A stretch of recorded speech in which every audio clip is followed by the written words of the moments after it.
and 1. Welcome to Big Blue Breakdown. It is the Monday edition, Tuesday edition. I don't know, March 3rd, 4th, 6th, something. Your boy, your host, as always, Matthew Lyle. I got my co-host, my riding partner, riding shotgun, Michael Bucknasty. Welcome back. How you doing, sir? Man, I'm feeling much better. That flu had me down for almost a week, man. That flu was no joke, and I'm glad it is out of my system. And I am glad I got to mourn that loss feeling not so crappy. Well, yeah, I mean, I'll be honest. I had something to do, and I don't like to share my personal life. It was something great. Like, it was something like preparation for something awesome that's happening in my personal life. So I had a prior commitment that I wasn't – I mean, because when I scheduled this, who the heck would have thought that the rematch, Kentucky-Tennessee, top 7 matchup, could have been top 5 matchup if Tennessee hadn't dropped it to LSU. Probably could say the same for us, but, huge matchup, games at 2 o'clock on a Saturday. Like, right. I never would have thought that. So I had a prior commitment that started about 3:45. So I was very frustrated about this. Like, it was one of those things that if I cancel on this commitment, it would have caused some frustrations in my personal life. So it was something I weighed, but I was going to cancel. Like, I was going to cancel. But at halftime, it was just so unbearable. And mind you, where the thing that I did, I could still peep in on the game. I could still watch it. Just wouldn't be in my habitation. It wouldn't be in my comfort zone of screaming and yelling and jumping. So, you know how it is. Like, so that is the reason why we lost is because Matt has a personal life.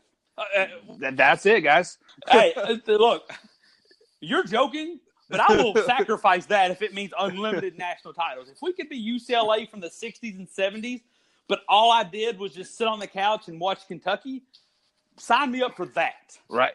Sign me up for those national titles, So, but yeah, it was just one of those disappointing ones. And you could tell, like, every other person that was there were several Kentucky fans, and it was just a funk. Like, you just knew. And it's like every time you – so it was like that. Well, like, this last thing here, when I was looking on my phone, where it became so – because I did want to acquire why I went, whatever disappointment I had, I did want to get out of it what I came to do. So I gave myself like 10-minute, 5-minute increments. Like every 5 minutes I would look at my phone, right? And it became frustrating because I was either looking and we would still be down 20. Like, we would score 8 points, but they would score 8 points. Right. Or I would look and the score would be the same as it was 5 minutes ago. So, like, it's like if our offense was scoring, their offense was scoring. If our defense was stopping them, their defense was stopping us. And it just – yeah, it was just frustrating, Mike. Yeah. But yeah, I mean, and just to add to your point, like you referred to this last week, just a tad bit. It's just like this was a type of game that just you never knew, like you never felt like we were going to like be ahead and actually pull the game out. Like we never had that feeling. Just like we had those feelings, like last week or 2 weeks ago, we never had a feeling like we were going to lose a game. This game, you never felt like you're really going to win the game. Like you didn't. Like it was just a very, very weird feeling, like all game, and I hated it. Like I couldn't stand it. Well, so like just the vibe of the game didn't lend itself to what we wanted to do, and we kind of expected this. I mean, we knew that if we lost, no matter how bad we lost, 2 or 20. We would be feeling like this. Right. But we talked about this for the last couple of weeks, that this could have some positive side effects. Like, let's put that on the side.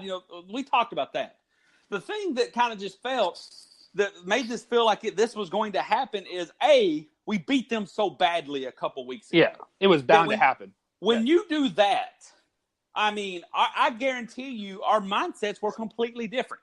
Kentucky's mindset was, hey, we've done this before. Let's do it again. Tennessee's mindset was never again, right? Like, it was never will we be beat down. Right. Whether or not it happened, that was their mindset. And then you take the crowd, and this has nothing to do with Rupp's crowd, because when we faced them, that was a great environment, but it was on neutral footing. When we went into Tennessee, it was filled with some hate, and not just fan base hate, like you beat us, you embarrassed us on national TV as a number 1 seed hate. Right. So like their crowd, like I don't know, like honestly, if we would have started doing a comeback, I think they would rush the court and just tackle our players, like because their crowd was just so passionate getting away with the win, and it just never really felt like we were going to do what it took. Which let me tell you. Now, you can say, obviously there's a lot of ways to lose between a close game and losing by 20.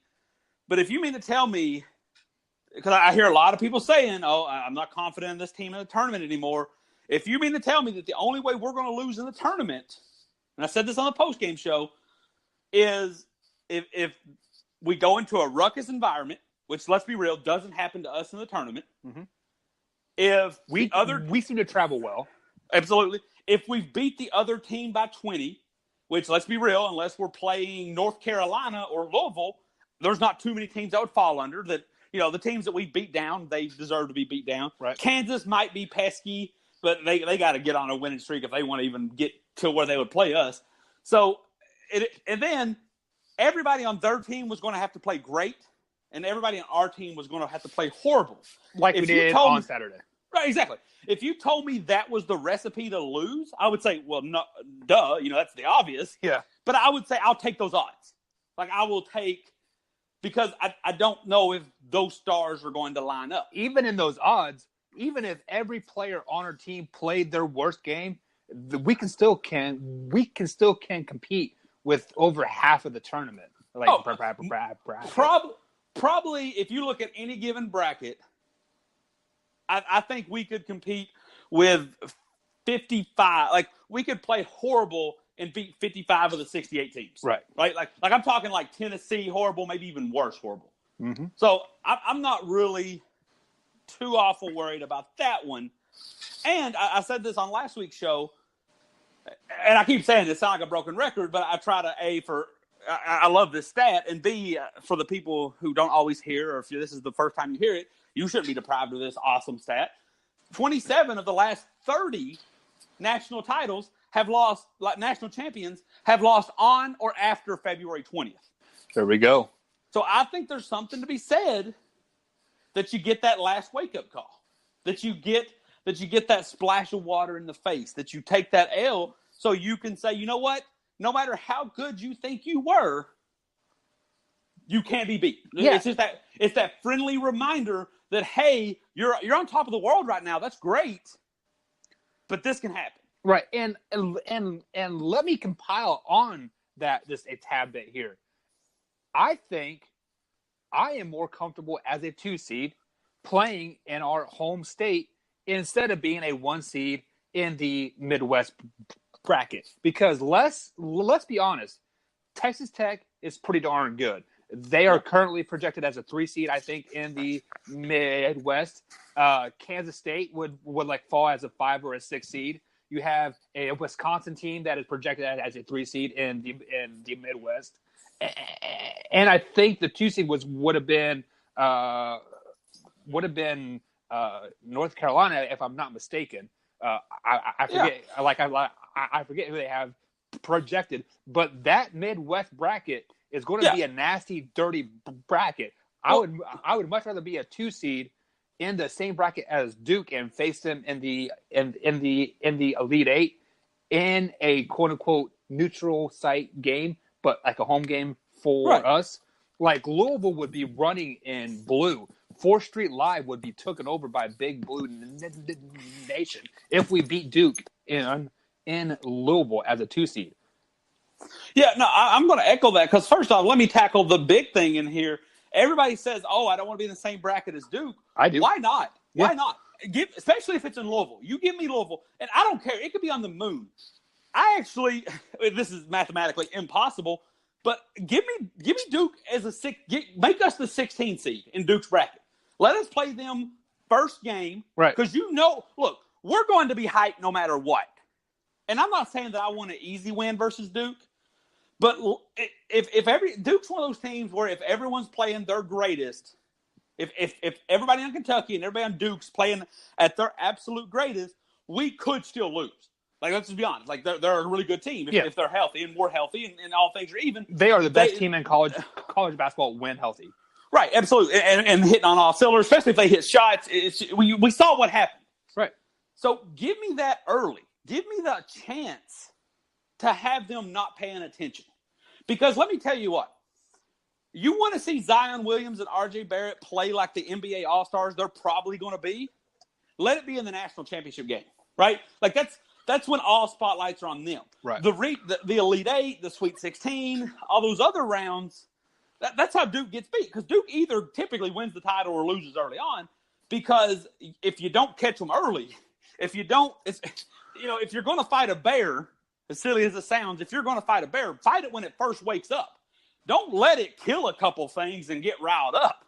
Yeah, and I would rather face them in the Elite Eight because sometimes it is rough for a team to play two games in 3 nights. So we get them on that second night, in our home state. Why not? Give me Duke at the Yum Center in the Elite Eight. I would bet money on that game. And that's the thing. Give me Duke. If you can't have Duke in Lexington, give me Duke in Louisville. Because I don't want to go to Minneapolis. Not that Minneapolis is no closer to Durham than it is to they'll be more hyped playing in the Final Four. Yeah, because these kids are. Let's be real. Zion Williams and R.J. Barrett has been in the national spotlight for about 5 years now, 4 years, 3 years, however it's been in high school. That's when they do their best. They play better in the state championship than they do in the regular season. So yeah. Plus, everybody's so concerned about that Duke.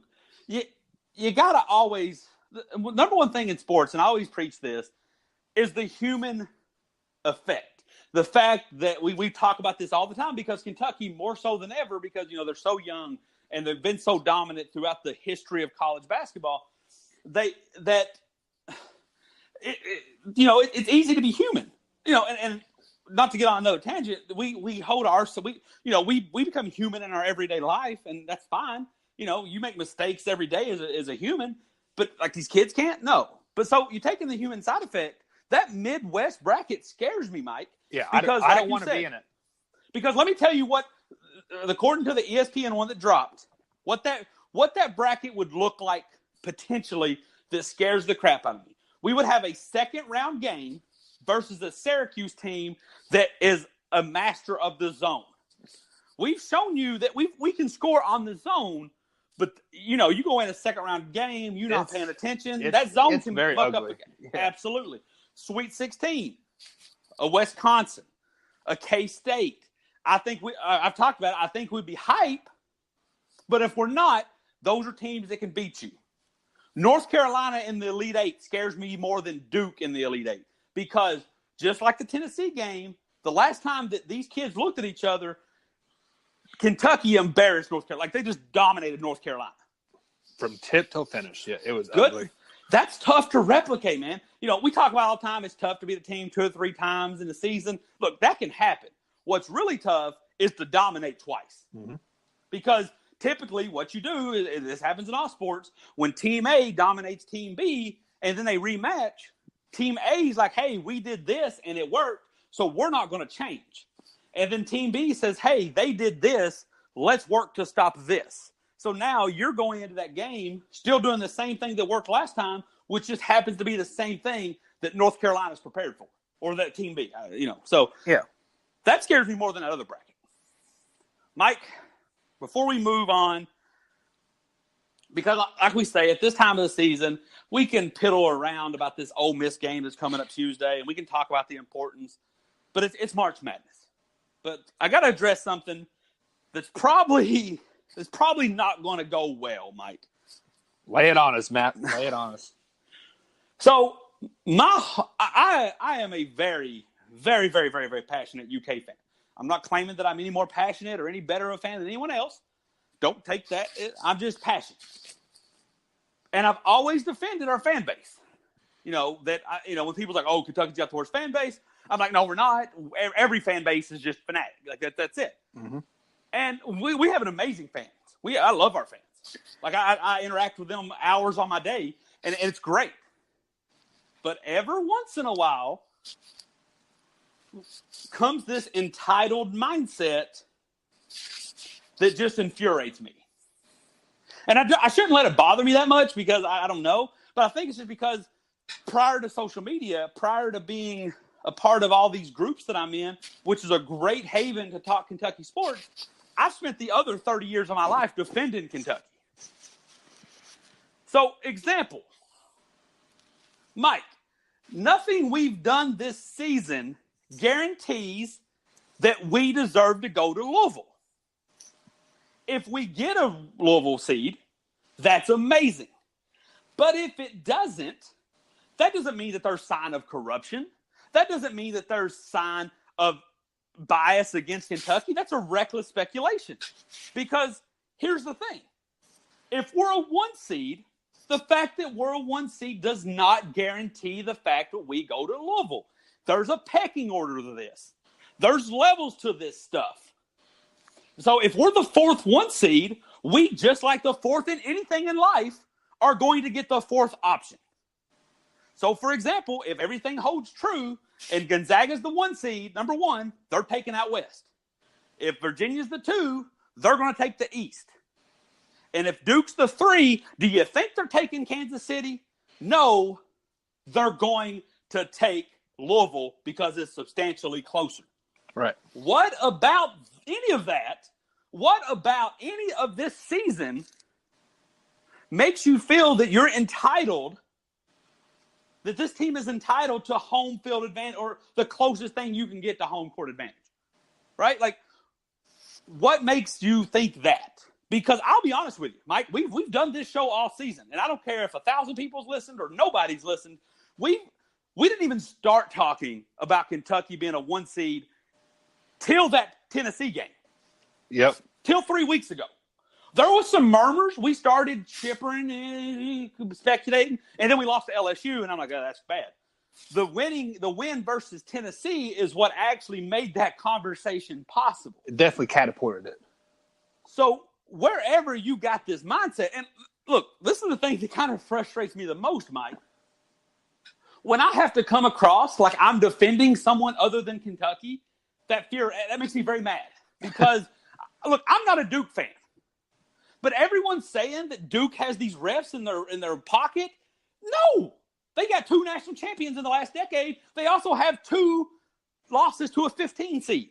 Like, don't you think if the refs were in their pocket, at least that wouldn't happen? Yeah. And I think it's extra frustrating because I've spent my whole life telling people, defending Kentucky, that we don't pay refs, only to then turn around and defend that, hey, no team is paying refs. It just doesn't work like that. Yeah. Like, I'm just, because I challenge anybody. I would challenge anybody. Let me just go on the record. We do pay the refs when they're at our home court. So, I just want to clarify that. Like, the school is paying the refs. But to do anything outside of right, yeah, we've ran recreational sports team, Mike. You got to pay the refs if you want their services. Right. But there's a implied agreement that service is going to be unbiased and fair. Right. No, in or against you, right? Right. So it just frustrates me that's the thing. And I challenge anybody who has this thought, quit throwing reckless speculation and bring me an example, and we will talk about it. You don't owe me that, but if you want to have that discussion, let's talk about it, because I challenge anybody to show me a team, a good team, not an underachieving team, not a bad team that played really good and the team was just better. Show me a good team that played a good game that the refs lost for them, right? Like, you can say, look at the NFC Championship, the Saints, but the Saints laid duds all around that bad play. Like, yeah, you can blame the refs, but how about you blame yourself first? And the same game is for every basketball game. Like, you can blame the refs that Wisconsin in 2015 missed that shot clock violation. You can blame the refs on that, but you're letting that team off the hook because we had three straight shot clock violations ourselves with a 6-point lead. So, right. You give me a bad call by a ref, I'll give you 5 bad plays by the team that lost. Yeah, and at the same time, let's just take the ref element out of it. Let's take the voters element out of it. Let's just start being I believe tonight Syracuse plays Virginia. Let's root for Syracuse. We need Virginia to lose. Absolutely. We need one of the Duke or one of the ACT teams to lose, either Duke or Virginia. Yeah, Gonzaga doesn't bother us because they want Anaheim. They have no interest in coming to Louisville. Yeah, the only way they have a chance to come here is if they lose to Texas high school junior varsity. It would have to be it would have to be a horrendous loss, and I don't know if that level of loss even exists on their schedule, right? Because even if they lost the conference championship game, you still made it to the conference championship, and that's only your third loss. I don't see you plummeting. Yeah. So basically, we need Virginia to lose. We need Duke to lose, and I'm even going to go on the record saying we need Michigan to lose too, because they're still fighting for that they make a good run in the Big Ten tournament this next week. They can very, very well easily be the number one seed. So the last point to my rant, and then you make a good point, Mike, because we're going to have a flexible alliance to help us out here. But the last point is everybody just looks at it, and I guess this is the problem with life. Well, I mean, politics, sports, personal stuff.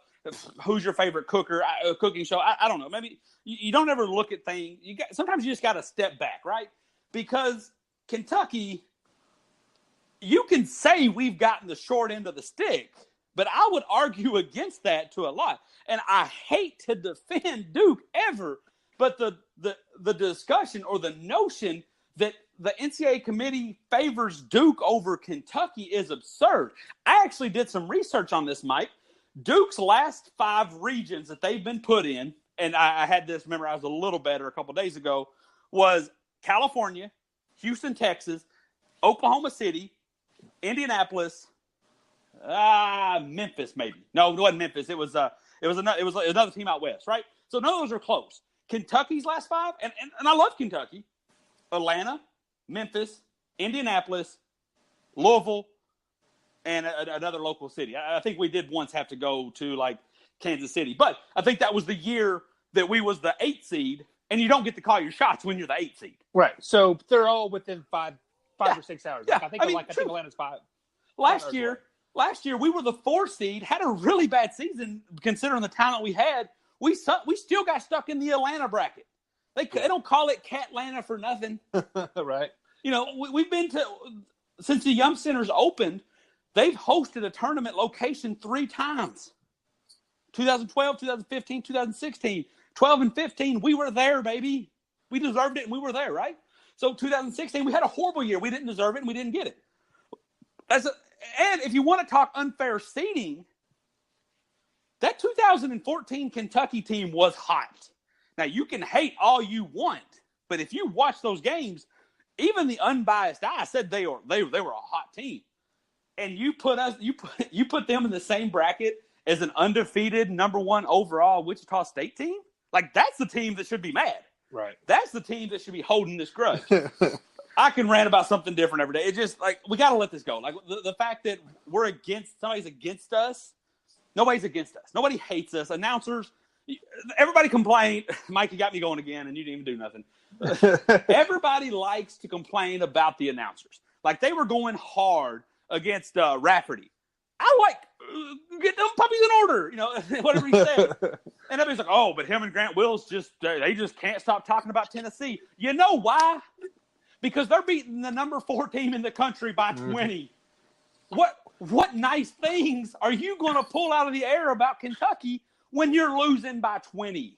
Well, just to defend the people a little bit, the last time we played Kentucky, was it Jay Billis was our announcer, mm-hmm. and they went probably a 6 or 7 minute game time worth of talking, about the Tennessee of how great shape they're in. They have 5% body fat, and they were showing pictures of them as freshmen and then seniors, and then Kentucky goes on this 10, 12 point run, and they're still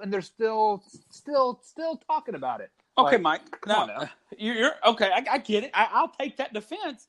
But come on, Mike, you're a smart fella. You're very business tech savvy. That's a primetime game, ESPN. That means ESPN said, you know what? We're going to put Kentucky, Tennessee here because we think this is the most financially profitable thing of this week. Right. That's the expectation. So who was not going to turn that game off? Kentucky fans. No, True. They could have started speaking Spanish backwards in Satan tongue, and we're not turning the game off. You have to do something to keep Tennessee fans involved. So you have to keep – that's why you'll notice, I was watching the Kansas-Oklahoma State game. There was 1.4 seconds to go. Dude hits a free throw, makes it a 4-point game. 1.8 seconds, 4-point deficit. The announcer says, okay, that might be it. Really? That might be it? So, at no point can announcers just say, you know what, we're done. Because when you do that, you're turning it off. Well, but at the same time, the game's not over until the fat lady sings. Too. Exactly. But not everybody knows that. How many people have not even turned off games? How many people have left stadiums, right? Because you got to do something. I remember so Kentucky fans loved it. But look at all the flack that they've gotten when Kentucky's been dominant and they didn't talk about the other team.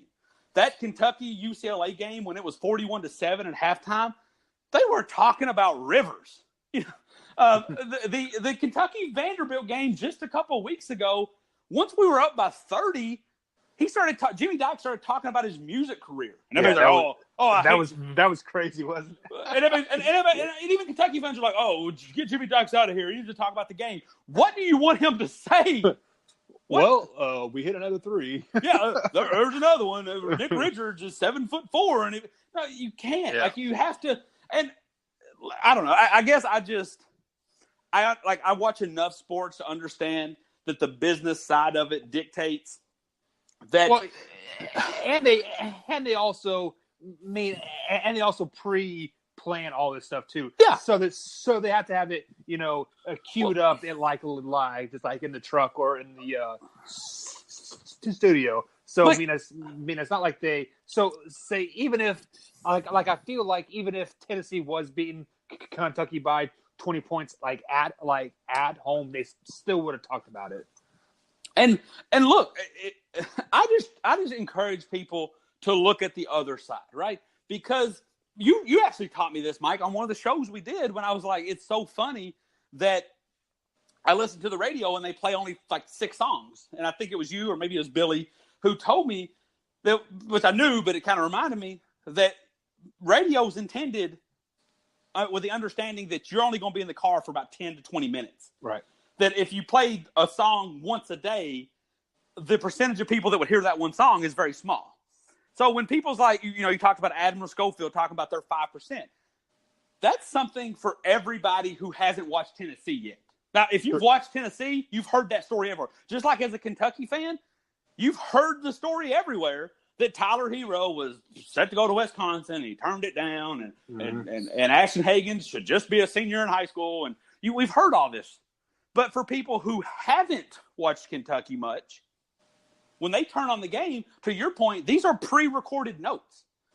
Talking about Admiral Schofield going from chubby dude to shredded senior, that's a predetermined topic. Talking about how nobody on that roster was a top 100 recruit, that's a predetermined topic. If you just happen to get it in, it just is what it is. I don't know.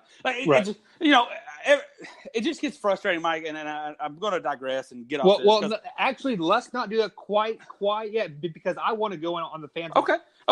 Fans too.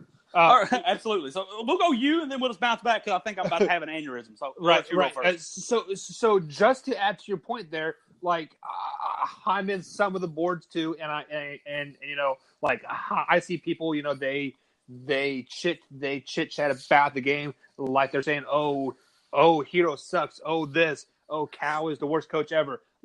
Come on, guys. We're 14-2. Right.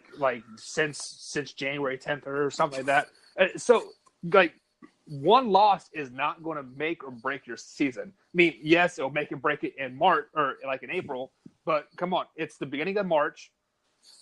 one loss to a very, very good Tennessee team. Let's not forget that Tennessee is pretty darn good. They were number one for what, 3 weeks, 2 weeks? Absolutely. Yeah. So they're still a very, very good team. They're a very dominated senior team, and they're very possibly going to make a very good run in the March Madness tournament. So fans, do not get down on your team just because you have one bad series, one bad 10-minute stretch where we don't score for 8 minutes in the first half and don't score for 10 minutes in the second half. It's okay. These guys are 18, 19 years old. They're probably getting some tired legs. That freshman wall is a real thing. It is. And we saw it this week. Like they're going to get some. Like they're going to get some rest. We play on Tuesday versus a Ole Miss team that we should pretty much handle and kind of cruise a tad bit, hopefully. So that'll be like a rest as well. And once Reed Travis comes back, we are back to our winning ways, like guys. So absolutely. So fans, just pump the brakes. Don't get excited yet. So relax. Let us play. Well, the thing is too, and I'm just gonna hang that Ole Miss conversation up on the shelf because I do want to get to that game.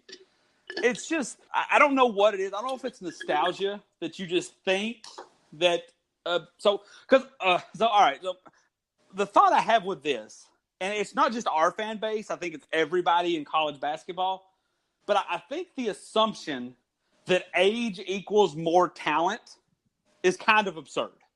Like, some people, yes, benefit from playing college 4 years. I wouldn't say it is talent. It is maturity. But I think also certain players benefit from just going pro. Like, we don't have to have that discussion about, what's the age limit. Isaiah Briscoe, we saw him for 2 years. I think he peaked out at Kentucky. There was nothing that Cal could do other than just kind of take lumps, which once you started recruiting other high-level guards you no longer had to deal with. There was nothing Cal could do to get Isaiah Briscoe over that hump. It just took Isaiah Briscoe walking away, going overseas, getting laughed at. Oh, he should have came back. And now he's one of the only people from that team to make a roster. Like Marcus Lee's not on a roster. Tyler Ulis isn't on a roster. Scal comes and goes. But Isaiah Briscoe, he's having a pretty decent year on an Orlando Magic team that's going to probably make the playoffs. Speaking of which, I saw him play on Saturday night.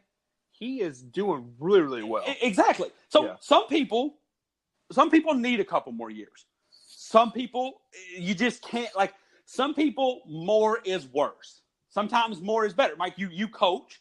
Some guy you just have to yell at because that makes him better. Some person, if you yell at, they're done. They're going to shut down on you. You'll never get nothing out of them. And we talked. Cal does that. Cal's that aggressive, in your face. Tyler Hero got chewed out like I've not seen a player get chewed out in a long time. I bet you he gets better for it. Certain players aren't. If you chewed Nick Richards out like that, I would imagine he would never grab another rebound again. Like, I just imagine, because he just doesn't seem like that kind of player. Yeah, he definitely shuts down a tad bit. But at the same time, I do think he is starting to respond better. He is. Yeah. But if you notice, that's why I think you notice and you see. Like, look at. I apologize. I'm not diehard. I don't know all their names over there. Like, I'm a huge Kentucky fan, but some of those assistant coaches that come and go, I don't know all their history. They got Kenny Payne. I think he's kind of like. I think Cal is like the Godfather. The respect, the trust is there. But he's kind of like, the Godfather, the CEO of a company. You only see him when things are really good or really bad. Right. Like, at practice, he's only yelling at you or, just giving you orders. Kenny Payne seems more like the guy that's like their dad. Like, he can relate to him a little more. He'll still get on to him, but they kind of know it comes from a softer place. It's more of a personal place than a business place. And then there's that young guy. I don't know his name, the bald white guy. Like, he's just always over there, joking with the players. Like, I feel like he's the coach that the players can open up to and kind of – I feel like he's the guy that – him and Kenny Payne are the guys that talk to Nick Richards. Because if Cal started ripping him into him, I feel like Nick Richards would shut down. But Yeah. but like it's working. Last year there was the thing where they started him all the time. Like Nick Dickerson started every game last year, but 3 minutes into the game would sit on the bench and never play again. So they tried that, hey, we're going to make you a starter thing. It didn't work. But I don't know. Speaking of like Payne, I saw his interview about 2 weeks ago, and like he says, you guys have not seen the full potential of Tyler Hero yet.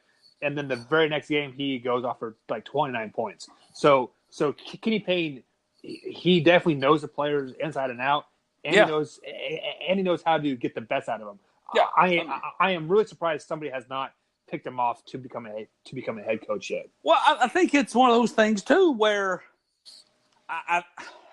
you evaluate your position.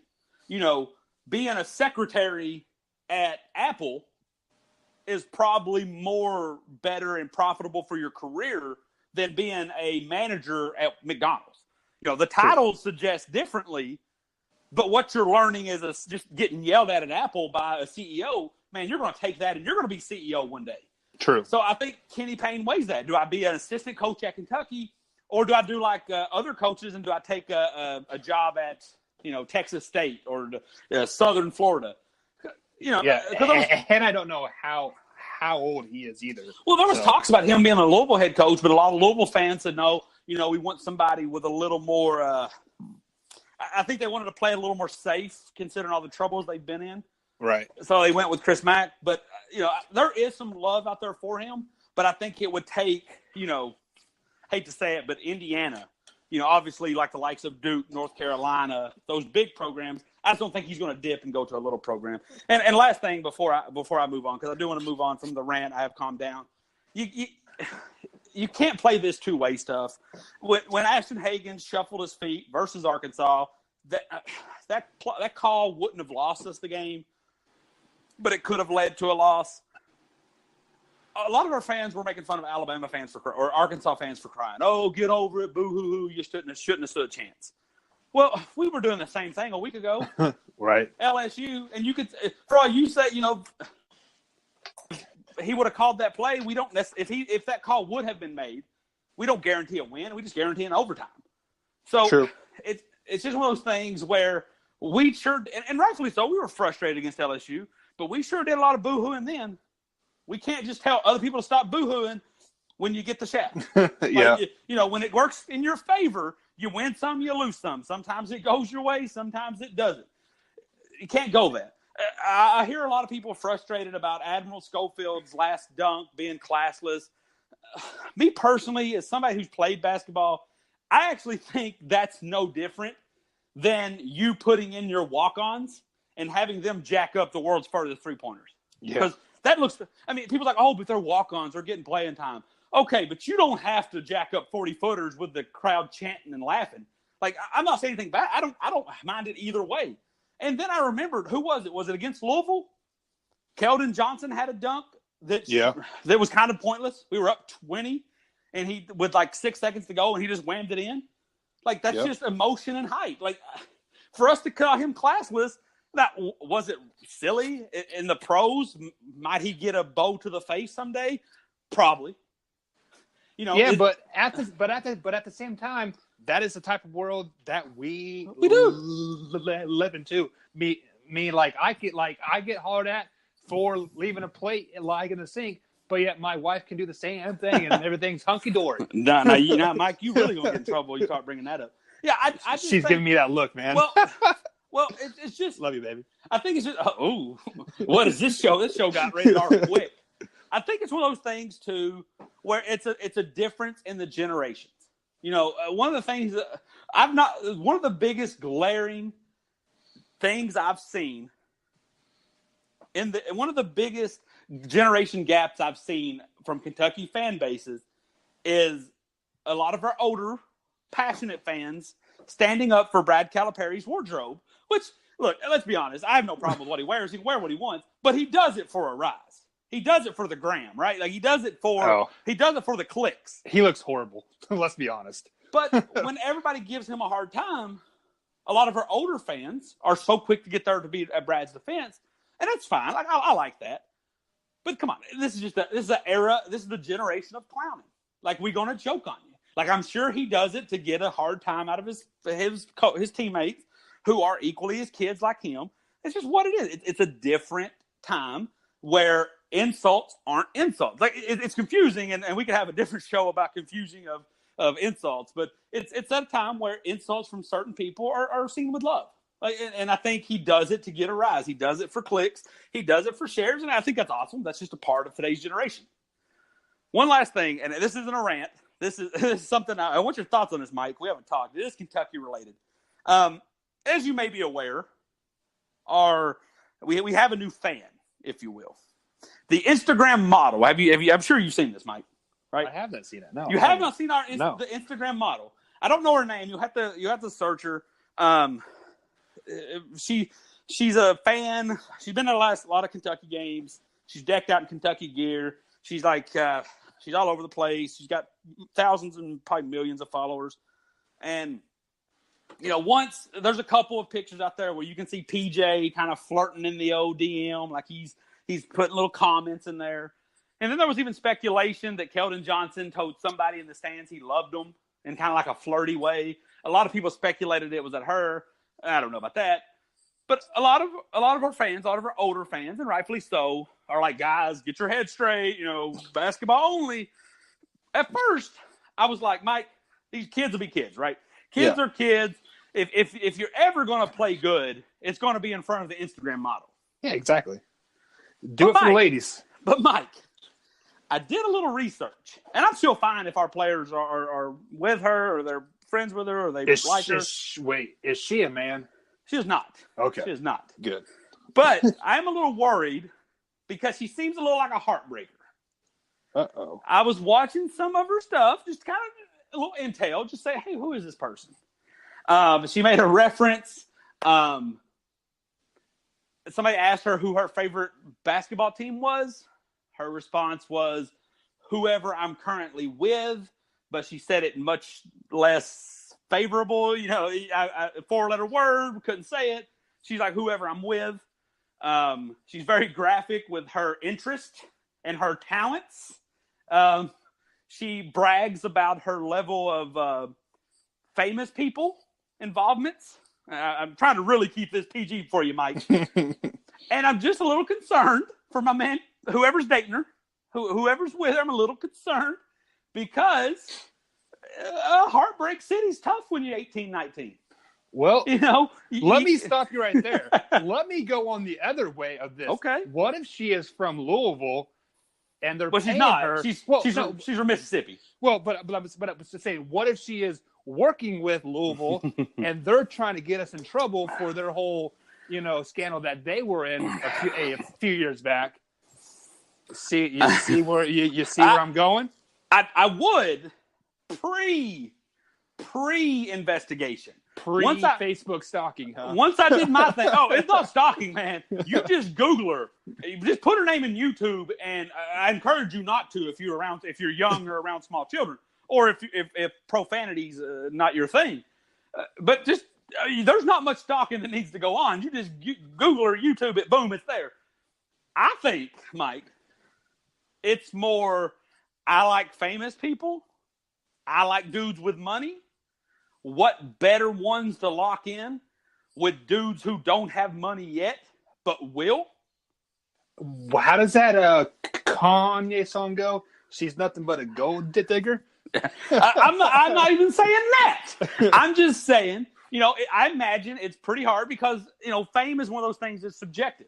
I imagine her level of fame and Kanye West's level of fame or LeBron James' level of fame or Kevin Durant's level of fame is two completely different things. Right. So what do? You go back and you get the guy who's not famous yet or the guy who's on your level of fame. And right now that would be a college athlete.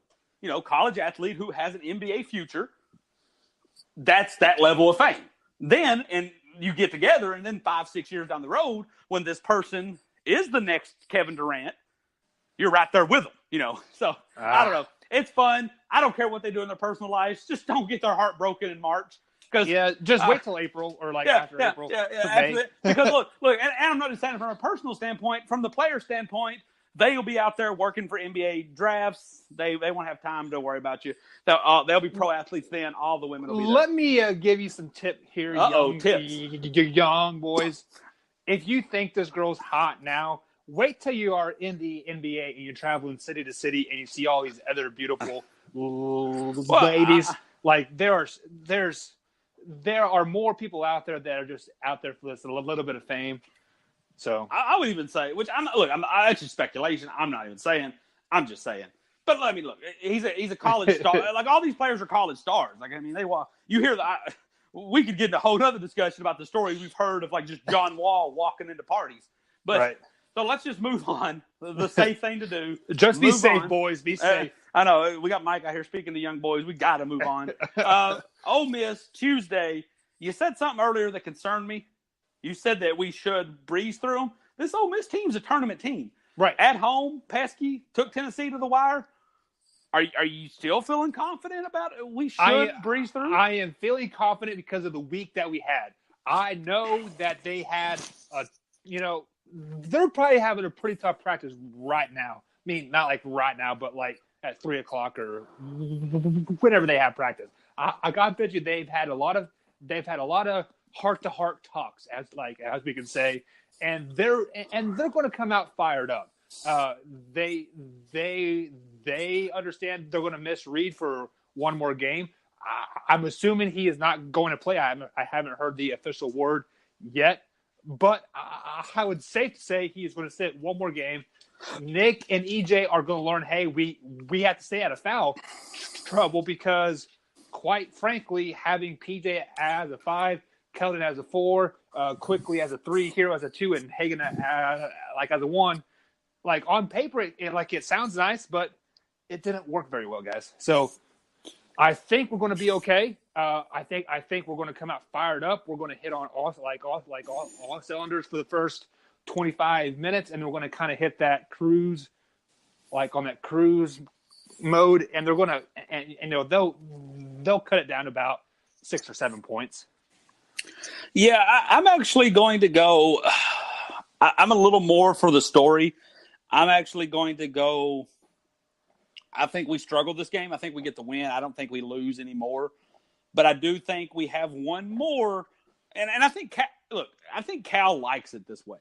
Yeah. I think Cal likes when he can go into March, when he can go into the tournament and say, see, you still better listen to me.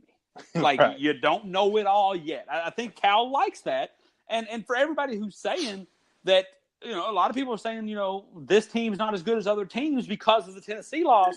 Well, let me tell you, that 2017 team got beat by 22 at Florida, and that Florida team was not near as good as this Tennessee team. So I think Cal enjoys that. Cal likes going in there, and I'm not saying Cal blows the game, but I think Cal says, I'm going to let the chips fall where they may. I'm going to sit back, and I'm going to see how this works. I'm just going to push some buttons. I'm going to kind of second that because after he got that tee, he kind of chilled out. Like you didn't see him much shouting. I think that technical was all planned. I think it was strategy. I think it was I'm going to blow up so my team can see how important this game is. My team can see I got their back. Let's see if they react. And they didn't. They really didn't react. Yeah. And I think once he saw that, he realized, like example, and I use this for an example, and if you don't watch the NBA, you don't know what I'm talking about. A couple weeks ago, when the Golden State Warriors was losing to the Blazers, when they were by far the best team in the West, out of nowhere, Steve Kerr just breaks the clipboard and chucks it around. Like, that's not Steve Kerr. He was just wanting to send a message. I think coaches see their team get a little lackadaisical, get a little complacent, and they say, let's spice some things up. So, I mean, if you look at it, 2014, at South Carolina, and I'm talking at a bad South Carolina team. Kentucky was kind of getting hot as a team, came out, played bad. Cal got ejected. We still lost, went on a tear, made it to the championship game. Yeah. I think Cal, don't be wrong, I think Cal wants 40-0. Cal wants undefeated as bad as the fans do. Right. But if he can't get it, get a slap in the face. Let me show you you're still not there yet. So and we definitely had two big slaps in the face so far this season. So we do, and I mean, call me an enabler, call me a cow enabler. Maybe I'm just enabling the fan base to, but Duke absolutely punch in the face. I think deep down, I think he liked it. I think there was a lot of talk, locker room and fan base, about best team in the country. Right, punch in the face. Seton Hall game. Remember, we all got up in arms, no timeout. Cal said, "Let me see what you do." Yeah, you got no time. Let's see what you do. You failed that test. Now listen to the teacher. Yeah. Alabama, was the same type of situation. LSU, we're starting to feel ourselves. Big head. You blew a lead. Deal with it. Tennessee, you think you're the best. You think you're better than them. Go down there and show it. You weren't. Deal with it. Now here we are. And I think, I think Cal's got him right. We want him as a fan base. In my opinion, so to go back to what we said earlier, Mike, it's important that we go. I think it's more important we go 2 seed in Louisville than 1 seed out Midwest. Right. But if you want your cake and eat it both, if you want 1 seed in Louisville, you got to root for Syracuse tonight. Yep. You probably need to root for, as weird as it sounds, you're probably going to have to root for Duke next Saturday, because I think if North Carolina beats Duke twice, they could leapfrog us. So I don't know. Like, I think they're sitting at like a 9 seed right now, aren't they? Like, 9. Like, what do you mean? No, they're ahead of. I mean, I don't know when the AP comes out. Like in the ranking, like they're currently 9th, aren't they? No, they're 5. They were 5 before Saturday. Okay. They might actually be ahead of us now. I don't know. I don't know. Yeah. Because they played really good. Their only loss in the last 10 games was a close one to Virginia. So I kind of need Duke to beat them pretty badly. Yeah. Then in the ACC tournament, I need Virginia to beat. I don't need Virginia to do it, but I need Virginia or other team to win the ACC, and I need Duke and Carolina to pick up one more loss while we win the SEC. I think that's how we slide to a secure 3 seed, because we're over here watching Duke slide. I'm telling you, if North Carolina beats Duke and then wins the ACC, and we don't win the SEC, North Carolina will be a 1 seed. I'm going to call that now. Yeah, so, we definitely need Virginia to lose, and then either Duke or North Carolina, one or the other. Like I think they will cancel themselves out. Like whoever wins that game they'll probably get that and actually that number 1 seed. Actually, we don't even need Virginia to lose. We just need Virginia to win the ACC. Because then Gonzaga will be the 1 seed out west. Virginia will take the 3 seed, and if we've taken care of our business, we'll get a choice over Duke or North Carolina or Michigan. So I'm fine with that. I'm cool with that. Or we could just be selfish and just win it. Like just take every aspect out of it, and we just win it all. Yeah, I mean, we don't have that issue. It's one of those things too, and not to prolong the show here, but it's one of those things too. Be careful what you wish for. True. Everybody last year looked at that bracket.